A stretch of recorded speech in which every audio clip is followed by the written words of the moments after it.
भारत के इतिहास के संदर्भ में अगर 21 मई की बात की जाए तो यह दिन कुछ अच्छी खबरों वाला और कुछ बुरी खबरों वाला है। पर मेरी यह व्यक्तिगत राय है कि यह दिन भारत के इतिहास का एक काला दिन है। सबसे पहले हम बात कर लेते हैं आज के दिन घटी सकारात्मक घटनाओं के बारे में। इनमें अगर भारत के संदर्भ में बात की जाए तो 1929 में भारत की प्रथम एयर कार्गो सेवा शुरू हुई थी, जो कलकत्ता से बैंगलोर के मध्य थी। तो परीक्षा के दृष्टिकोण से महत्वपूर्ण है ये बात। दूसरा, आज ही के दिन सन 1994 में सुष्मिता सेन को ब्रह्मांड सुंदरी के खिताब से नवाजा गया था। तो यह तो हुई भारत की बात। अगर हम विश्व के संदर्भ में बात करें आज के दिन की, तो आज ही के दिन 1851 में कोलंबिया गुलामी प्रथा से आजाद हुआ था। अगर हम बात करें 1881 की, तो आज ही के दिन अमेरिका में रेड क्रॉस की स्थापना हुई थी। 1904 में आज के दिन पेरिस में फीफा की स्थापना हुई थी। इन सब में सबसे महत्वपूर्ण बात यह है कि 1918 में आज ही के दिन अमेरिका में महिलाओं को मतदान की अनुमति प्रदान की गई थी। तो ये सबसे महत्वपूर्ण बिंदु है जो आपको याद रखना है। आज ही के दिन चार्ल्स लिंडनबर्ग द्वारा न्यूयॉर्क से पेरिस का 2000 मील का सफर तय किया गया था सोलो प्लेन में, जिसके लिए उन्हें मेडल ऑफ ऑनर भी दिया गया। यह पहली ट्रांस अटलांटिक सोलो फ्लाइट है। ये कुछ महत्वपूर्ण तथ्य हैं 21 मई से जुड़े हुए जो आपको याद रखने हैं। अब हम जानेंगे भारत के इतिहास में घटी नकारात्मक घटनाओं के बारे में। इनमें सबसे पहले 1935 का क्वेटा का भूकंप है, जो आज ही के दिन आया था और इसने 35,000 लोगों की लगभग जान ले ली थी। क्वेटा वर्तमान में पाकिस्तान में है। दूसरी घटना जो मेरे दृष्टिकोण से सबसे ज्यादा नकारात्मक है, वह है भारत के प्रधानमंत्री राजीव गांधी की बम धमाके में हत्या। यह भारत के लिए एक अपूरणीय क्षति थी।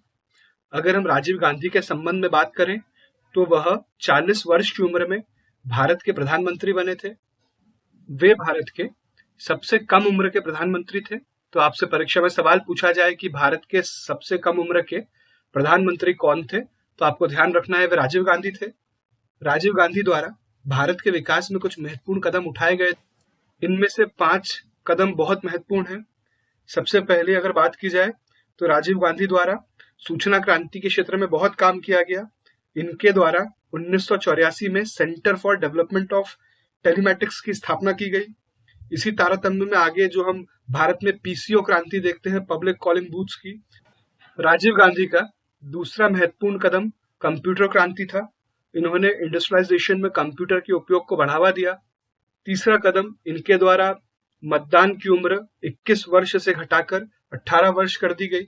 राजीव गांधी का यह सोचना था कि ज्यादा से ज्यादा युवा देश का प्रतिनिधि चुनने में या अपना प्रतिनिधि चुनने में योगदान दें। चौथा कदम इन्हीं के द्वारा पंचायतों को अधिक अधिकार देने का प्रयास किया गया था। इन्हीं की सरकार में शुरू में पंचायत के संदर्भ में बिल लाए गए थे, जो लोकसभा में तो पास हुए पर राज्यसभा में गिर गए।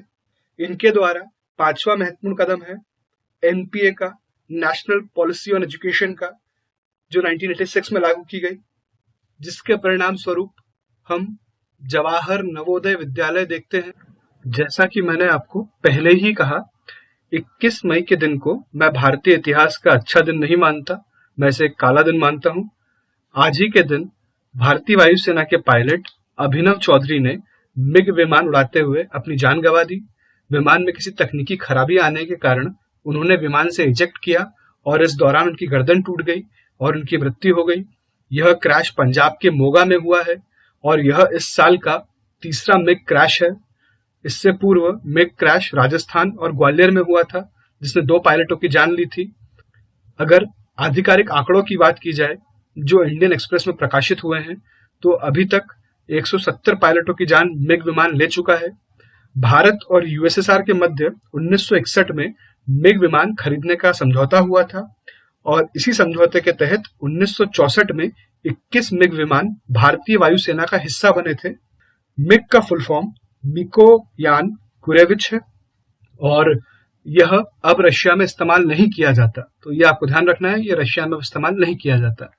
यह यक्ष प्रश्न है, इतने पायलटों की जान लेने वाले विमान को भारतीय सेना में अभी तक क्यों इस्तेमाल किया जा रहा है? आमिर खान स्टारर रंग दे बसंती खराब मिग विमानों के पुर्जों पर ही आधारित थी और शायद अब युवा वो फिल्म भी भूल गए हैं और भारतीय लोग वो मुद्दा भी भूल गए हैं, इसलिए पायलटों की जान जाती जा रही है। आज भारत ने एक और महत्वपूर्ण शख्सियत को खो दिया। चिपको आंदोलन के प्रणेता सुंदरलाल बहुगुणा कोरोना से लड़ते हुए बीमारी से जंग हार गए और दिल्ली के एम्स अस्पताल में उन्होंने अपनी अंतिम सांसें ली। इनके द्वारा 1965 से 1970 के मध्य शराबबंदी पे एक महत्वपूर्ण कार्यक्रम चलाया गया। इसके बाद 24 मार्च 1974 में उत्तर प्रदेश से चिपको मूवमेंट की शुरुआत की गई। असल में ऐसा कहा जाता है कि यह जो विचार था पेड़ों से चिपकने का, यह उनकी पत्नी विमला देवी का था, जिसे सुंदरलाल बहुगुणा ने अपनाया। चिपको आंदोलन के बाद एंटी तेहरी डैम प्रोटेस्ट में इनका महत्वपूर्ण योगदान रहा। तेहरी बांध भारत का सबसे ऊंचा बांध है और सुंदरलाल बहुगुणा का मानना था कि यह पर्यावरण के लिए बहुत नुकसानदायक होगा।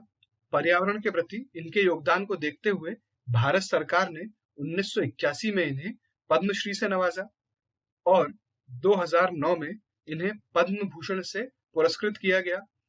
इनके द्वारा कुछ महत्वपूर्ण पुस्तकें भी लिखी गई हैं, जो इस प्रकार है: India's environment, myth and reality with Vandana Shiva and Medha Patkar, environmental crisis and humans at risk, priorities for action with Rajiv K Sinha, भू प्रयोग में बुनियादी परिवर्तन की ओर आदि पुस्तकें हैं। मैं आशा करता हूं कि आपको ये वीडियो पसंद आया होगा। कृपया वीडियो को लाइक करें, इसे शेयर करें और चैनल को सब्सक्राइब करना ना भूलें। आपका बहुत बहुत धन्यवाद।